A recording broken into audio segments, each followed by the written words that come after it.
Estamos de vuelta aquí en No Hay Derecho, estamos ya en comunicación telefónica con el congresista Mauricio Mulder. Ustedes lo conocen bastante bien, él es integrante de la bancada aprista en el Parlamento. Dio la gentileza de no solo contestarnos, sino esperarnos un ratito, y le doy las gracias por contestarnos y por eso también, por supuesto. Congresista Mulder, un gusto saludarlo, muy buenos días. Muy buenos días, las gracias a ti, Glatze, por esta oportunidad. No, al contrario, gracias por atendernos. Bueno, a ver, ¿dónde ubicamos lo que ha pasado ayer en Curitiba, en Brasil, en el caso de Ollanta Humala? No en términos, digamos, de lo que a todos nos gustaría que pase, sino en términos, digamos, los más precisos posibles. ¿Es y ha sido, cree usted, determinante en términos de la situación legal, por un lado, y política por otro, de Ollanta Humala y Nadine Heredia, lo dicho por, o lo ratificado por Marcelo Odebrecht? Es la confirmación de un hecho que ya conocía el propio fiscal Juárez, porque él tenía la declaración que hizo Marcelo Odebrecht ante la Fiscalía brasileña. Exactamente en los mismos términos y refiriéndose de la misma manera a el llamado proyecto OH, que fue la pregunta que le hizo la Fiscalía brasileña, ¿no? ¿A qué se refería esa anotación en su celular con proyecto OH? Y él hace un relato, Odebrecht, de cómo es que se le entregó $3 millones al señor Ollanta Humala. Lo que ha hecho es ratificar ante el mismo fiscal peruano, es decir, oficializar ante un fiscal peruano lo que ya había dicho ante el fiscal brasileño. Y a mi modo de ver, eso configura ya de manera inequívoca el proceso de lavado de activos contra el señor Ollanta Humala y la señora Nadine Heredia. Pero digamos, en términos de que hay una, digamos, se ratifica, hay un testimonio confirmatorio, referencial de que se dio la plata del que era dueño de la plata, obviamente, pero en términos de la ilegalidad de la plata que se le dio, también, porque lo que ha dicho es que este era de un fondo que era el Partido de Trabajadores, que Lula lo disponía y que de ahí le pidieron que le diera a Ollanta Humala, con el que tenía Lula en ese momento pues una particular afinidad. Bueno, el pedido puede haber venido de Lula o del señor Santana, pero el pago lo hizo Odebrecht de su dinero y lo hizo desde la Oficina de Operaciones Estructuradas. El origen ilegal está completamente probado. Pero además hay que ser muy claros en una cosa. La ley de lavado de activos establece que el origen del dinero que se lava debe ser ilícito. O debe presumirse de su ilicitud por parte de la persona que lo está cometiendo.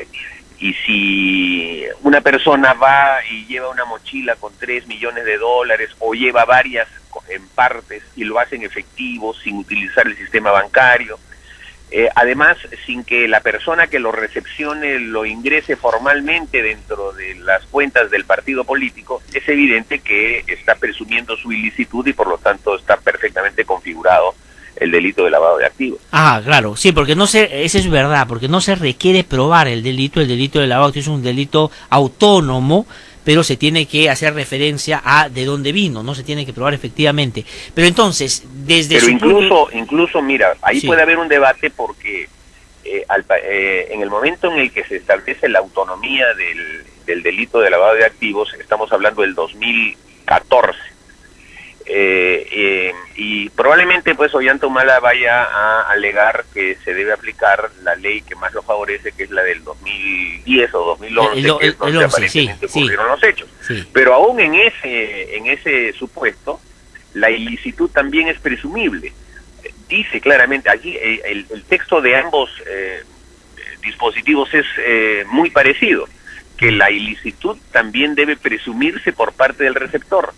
Y es evidente que la ley marca los parámetros de esa presunción. Una entrega en efectivo ya es una presunción de ilicitud, porque la ley señala que los pagos que se hacen por encima de $1.500 deben hacerse por el sistema bancario. Claro, no está prohibido hacerlo por un sistema de efectivo, pero para que justamente uno pueda justificar por qué razón uno utiliza un sistema bancario, debe cumplir otros requisitos. Por ejemplo, hacer una declaración, puede ser notarial, se pagan los impuestos, se ingresa después en el sistema bancario como un aporte, todas las cosas que el señor Ollanta Humala no hizo, ¿no? Claro, no, y lo que ha dicho Marcelo Odebrecht es no hay un comprobante de que se haya hecho en términos de que no firmaron pues un recibo, pero lo que dice es que está la planilla y las salidas del dinero de la cuenta 2, que es la cuenta, y creo que eso sí complica Ollantaytamala, de las operaciones estructuradas, que era básicamente para coimas. Entonces, pero además hay dos cosas adicionales. Primero, que está anotado en las agendas. Ahí hay una coincidencia en las cifras que establecen los gastos que se realizaron durante toda esa época. Claro, pero la segunda es además la presentación de los informes que hizo el Partido Nacionalista tanto en el 2006 como en el 2011, en las que diversas personas aparecían entregando $50,000 y después esas mismas personas dijeron que no lo habían entregado. Algunas dijeron que habían entregado solo 5,000. Y en el caso de las del 2011, que ocurrió exactamente lo mismo, que muchas personas asumían que estaban entregando un dinero que nunca habían entregado, es decir, ese era un proceso justo de lavado, se llama lavar, o sea, en el sentido de que se busca aparentar de licitud un tema que es completamente ilícito, terminaron falsificando la firma del tesorero. El tesorero, sí me acuerdo, del congresista Santos. Sí. Y entonces eso demuestra pues que todos lo estuvieron armando, era trucho, era bamba, y ahí están las pruebas de cómo se pretendió ocultar un dinero ilícito. Entonces, ¿cree usted que el fiscal Juárez Atoche regresa a Lima ya básicamente para acusar? Yo creo que sí, no veo que haya alternativa, ya me parece que esa es la coronación de las investigaciones que ha estado haciendo, y creo que le corresponde acusar y además variar ya la situación jurídica tanto de Nadine Heredia como el señor Ollantaytamala y el señor Ilan Heredia, que es también el otro partícipe directo de el blanqueo de esos dineros. Claro, todos están involucrados en esa investigación, y por lo tanto, claro, si van por uno, van por todos. Yo creo que, claro, es un esquema que el fiscal ha desarrollado de esa naturaleza, ¿no? Que había una asociación, un concierto de determinado grupo de personas para tratar de usar estos recursos de la manera como él presume hasta este momento que lo han usado, ¿no? Ahora, la metodología... El día de ayer nosotros hemos tenido también la participación de otra persona adicional, que de Rocío Calderón, que desde las horas aurorales se dedicó también a prestar su nombre para diversos mecanismos de blanqueo, por ejemplo, estas consultorías que se hacían con la empresa OAS de $9,000 mensuales, que no existen, no hay un solo documento que acredite esa consultoría. Bueno, esos iban a parar también a los fondos de la señora Nadine Heredia. ¿Y cómo le pagaban? ¿Y cómo le pagaban el favor a ella? Porque de la interrogatorio que le hicieron, o las preguntas que le hicieron ayer en la comisión, yo intuía que lo que la comisión quería era probar que el contrato en Palacio de Gobierno no solo mostraba una aproximación, una cercanía con Nadine Heredia, sino que era, digamos, un cargo de favor, y que la hayan puesto en el directorio, entre otros, de la SUNAT, me parece, por medio del... No, de la OCE. De la OCE, por el Superior de Contrataciones del Estado, que es un cargo clave del Estado y que tiene que ver justamente con todas las contrataciones que se hacen con la gran... Ahora, pero ahí estuvo el ministro Castilla, la que ella mencionó como el que finalmente la puso ahí, ¿no? ¿Van a llamar a Castilla, por ejemplo, a preguntarle, no? No, sin duda, se le tiene que llamar también, como ya se le llamó en su oportunidad ante la Comisión. No, sí, yo sé, pero digamos, acá lo van a volver a llamar. Claro, se le tiene que volver a llamar, porque es claro de que esta persona que trabajaba de asesora en Palacio de Gobierno tiene que evidentemente responder cómo es que la nombran en un cargo tan clave como ese, del cual no tenía una especialidad previa, y ese cargo se ejerce en momentos en los que diversos contratos cuestionados pasaron por esas filas. No olvidar también que la señora Calderón tenía una relación sentimental con un lobista brasileño, Marcos de Moura Vanderlei, que representaba a Andrade Gutiérrez, a Galbao de Ingeniería y a Camargo y Correa, que son empresas que han tenido contratos con el Estado peruano en ese mismo momento, ¿no? Sí.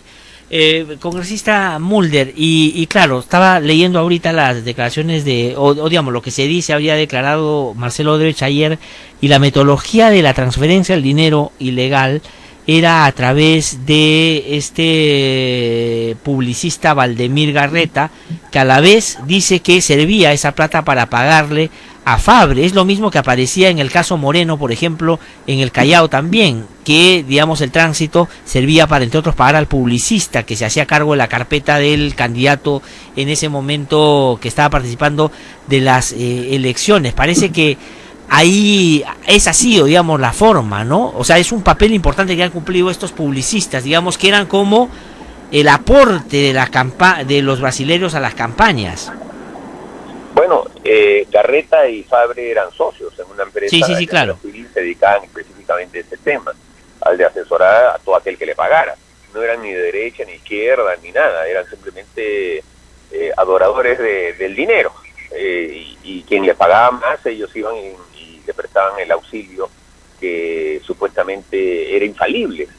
Y lo cierto es que están bastante envueltos en el tema y que servían de una especie de respaldo político que Lula articulaba a través del PT, lo cual para mí resulta ser el caso más decepcionante. Yo he tenido bastante admiración por la lucha política de Lula, desde dirigente obrero metalúrgico, las 3 veces que fue candidato previamente, la forja de su partido, en donde habían distintas tendencias.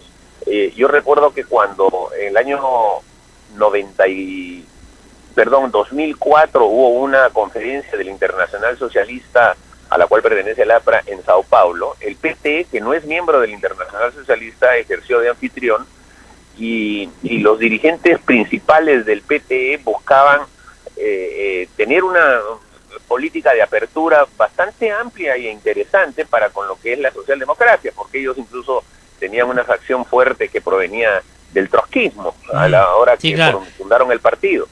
Y todo eso, verlo irse por la borda de la historia, me parece francamente deplorable, ¿no? Y un poco además emulando lo que había sido la desgracia también corrupta de Bettino Craxi en Italia, que se llamó la Tangentópolis. Exactamente el mismo esquema, ¿no? Utilizar el Estado para generar recursos para los partidos, lo cual me parece deplorable. No, totalmente. Yo creo que, mira, coincido plenamente con ese análisis, pero quería preguntarle también, pasando a el gobierno de Alan García, ¿no?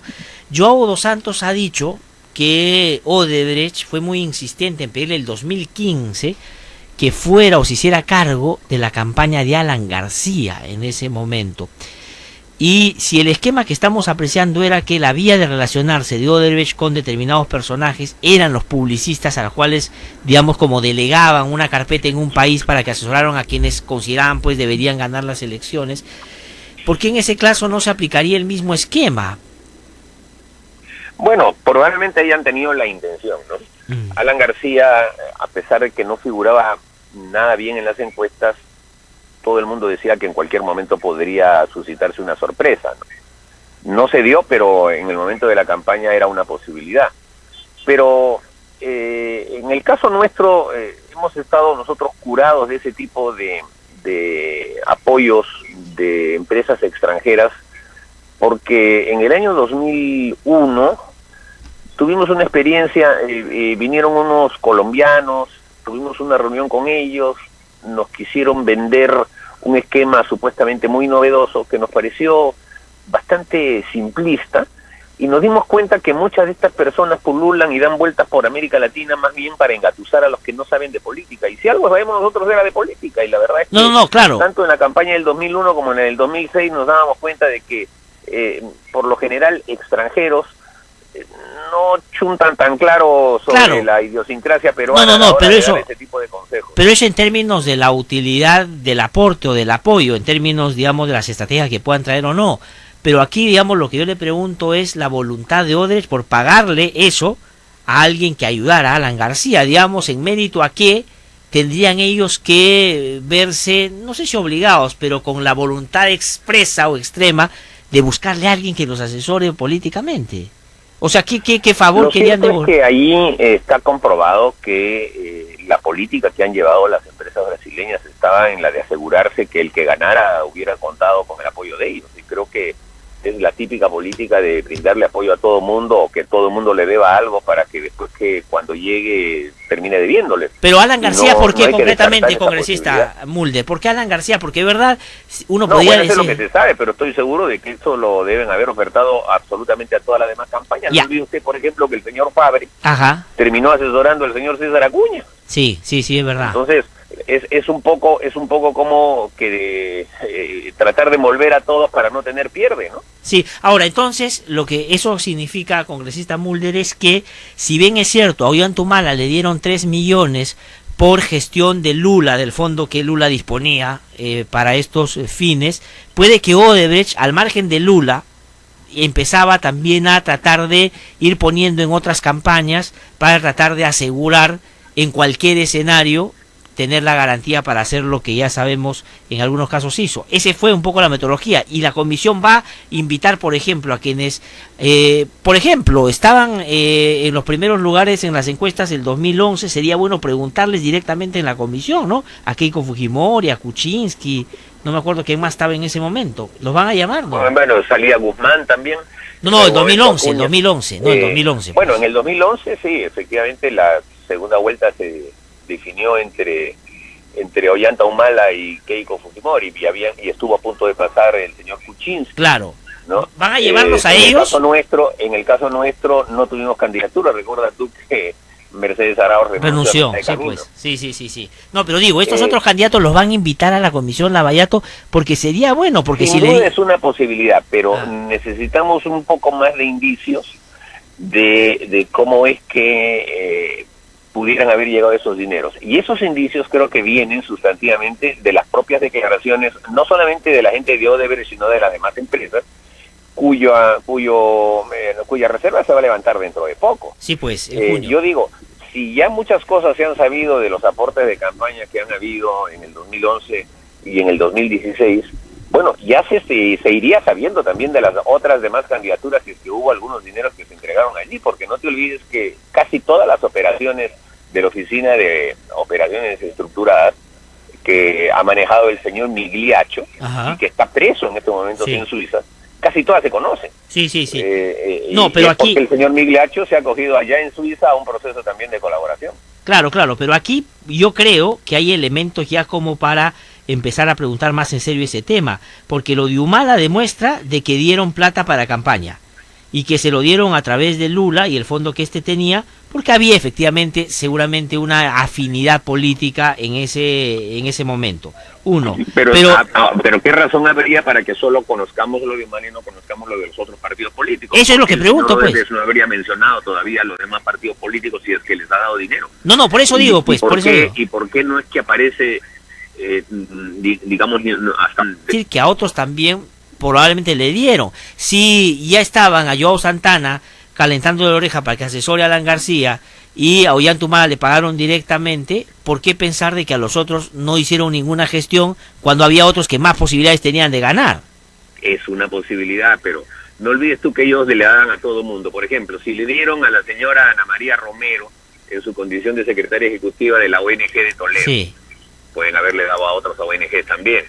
Si le dieron a IPIS, al Consejo de la Prensa. A IPIS. Le han dado a otro periodista. A IPIS. Esperemos pues que salga toda la información de la Oficina de Operaciones Estructuradas. Sí, claro, yo creo que tiene que salir, y ojalá salga completo todo. Eso me parece que es lo adecuado y lo correcto. Y si no sale, creo que la justicia tiene que indagar lo más posible para sacarlo por su lado, es decir, no solo por lo que venga de Brasil, sino por lo que se pueda investigar aquí también directamente, ¿no? No, sin duda. El problema es que aquí el proceso de colaboración eficaz recién ha mejorado en algo con los nuevos decretos. Legislativo 1303, pero no es tan compulsivo como en el caso de Brasil, en el que se condena, y se condena penas muy severas, y después de la condena es que se hace la negociación. Y la condena es rápida. Si aquí en el Perú hiciéramos eso, como la condena se demora 10 años en llegar, no hay colaboración que valga. Sí, pues. Congresista Mull, le tengo unos minutos para preguntarle rapidito sobre otros temas. ¿Van ustedes por, la interpelación de todas maneras, pero por la censura de Basombrío y Vizcarra? No, en ninguno de los dos casos. Creemos que deben dar respuesta. Creemos que debe propiciarse la interpelación para que haya un debate sobre ambos temas, el de Chincheros y el de la seguridad ciudadana, pero nos parece que en lo que se refiere a sus gestiones, son gestiones que hay que seguir observando y respaldando, ¿no? Claro, pero no, ya, de acuerdo. ¿El fujimorismo es lo que ha dicho ayer o es lo que hemos visto hasta antes de ayer? Que se están medio fragmentando y tienen problemas serios y tensiones parece que muy, digamos, serias también. Están fragmentados, sin duda, están en una situación inorgánica severa, pero es consecuencia de no ser un partido político, de ser una estructura alrededor de un mito y de una familia. Y como sucede siempre, en las familias pues empiezan las luchas por el poder, por la prevalencia, por el predominio, y tarde o temprano eso termina dividiendo. Lo que se está viendo ahora es la enfermedad del crecimiento. Cuando se es poco, cuando se tienen pocos personas, es más fácil amalgamarse, pero cuando se tienen 72, las diferencias son siempre inevitables, ¿no? Y creo que van a tener que ir hacia un proceso más orgánico de solución de problemas y menos familiar y menos coyuntural, si es que lo que quieren es seguir preservando la fuerza política que en estos momentos poseen. Ahora, pero eso es posible, digamos, a ver, en términos políticos, usted que ha sido formado para la política, si Keiko no fuera Fujimori, si Kenji no fuera Fujimori, digamos... no me cabe la menor duda que no tendrían... Yo lo dije durante la campaña, si Keiko Fujimori se apellidase Gómez, no estaría en donde está. Sí. Es evidente que ahí hay todo un esquema de carácter familiar que tiene que ver con el imaginario político, social típico de nuestro país, en donde el apellido todavía tiene pues una fuerza alrededor de ciertos caudillismos, ¿no? Bueno, y Kenji también, ¿no? O sea, digamos, usted lo tiene de compañero en el Congreso, tampoco es que brille por sus capacidades y por su... Exactamente, esa utilización del apellido exclusivamente y del linaje y de la vinculación de sangre, que a mí me repele mucho, porque eso es como volver a esquemas monárquicos y no esquemas republicanos, ¿no? Sí, pues, pero digamos, ellos creo van a seguir sosteniendo esta agrupación en base solamente al vínculo con el apellido, y en buena medida creo que esas diferencias o discrepancias que hay por la salida de Fujimori, sea cual sea la vía, es porque justamente saben que Fujimori afuera le complica la vida, sobre todo a Keiko, ¿no? Sin duda alguna, ¿no? Es claro de que Fujimori ha optado en esa disputa por uno de sus hijos contra su hija, y eso ya lo pone en un lado de la discusión, lo cual me parece que como liderazgo es un increíble error, porque los líderes deben ponerse por encima de las luchas facciosas de sus de sus entornos. Sí, pues. Pero tomar partido por uno de los lados es simplemente degradarse de posición y perder el liderazgo que le correspondería, y creo que eso es evidente que se le está sucediendo a Alberto Fujimori. Sí, tengo dos últimas preguntas muy breves, agradeciéndole por supuesto. Yo lo escuché y fue uno de los primeros, creo que usted lo dijo, es que podría haber sido esta suerte de soltar el tema del indulto una jugada pensada por el gobierno para partir a la oposición y en particular al fujimorismo. Pero muchos decíamos, sí, puede ser eso, pero puede ser el otro, que al presidente se le fue tan bien como en otras oportunidades y finalmente después no ha salido a administrar ya lo que se ha venido. ¿Usted cree que finalmente ha sido una jugada audaz del gobierno o ha sido un poco, digamos, un champazo en términos políticos? Y claro, que puede jugar en contra también, porque la interpelación puede ser una respuesta, pero ¿qué cree finalmente que ha sido? A mí me parece que es una de las pocas jugadas inteligentes que ha hecho el gobierno.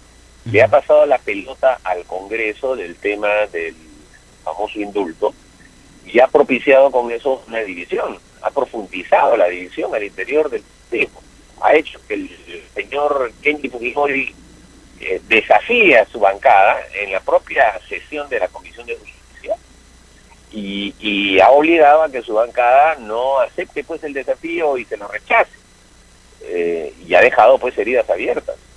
Y creo que lo que hizo Keiko Fujimori fue inteligente, pero fue bastante arriesgado. Tuvo que rechazar esa maniobra y eso significaba ponerse en el riesgo de aparecer como una persona desalmada o inhumana.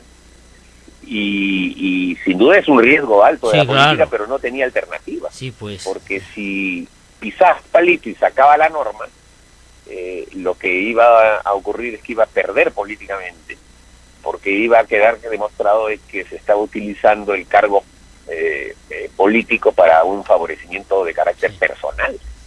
Sí, familiar. Pues la terminaron arrinconando, es verdad. Y pero entonces digamos, tuvo que hacer esta jugada y después, claro, ya en su manera de tratar de evitar mayores daños aparece planteando un habeas corpus que ya no ha tenido ningún efecto, ¿no? Sí, pues es inconducente, o sea, digamos, es básicamente para platea, no tiene ninguna posibilidad, creo yo, si es que se sigue un poco lo que hasta ahora el propio tribunal ha dicho ya en este caso, ¿no? Pero vamos a ver, congresista Mulder, muchas gracias por haber conversado con nosotros. Hasta otro momento. Bueno, gracias igualmente. Muy amable, muy amable.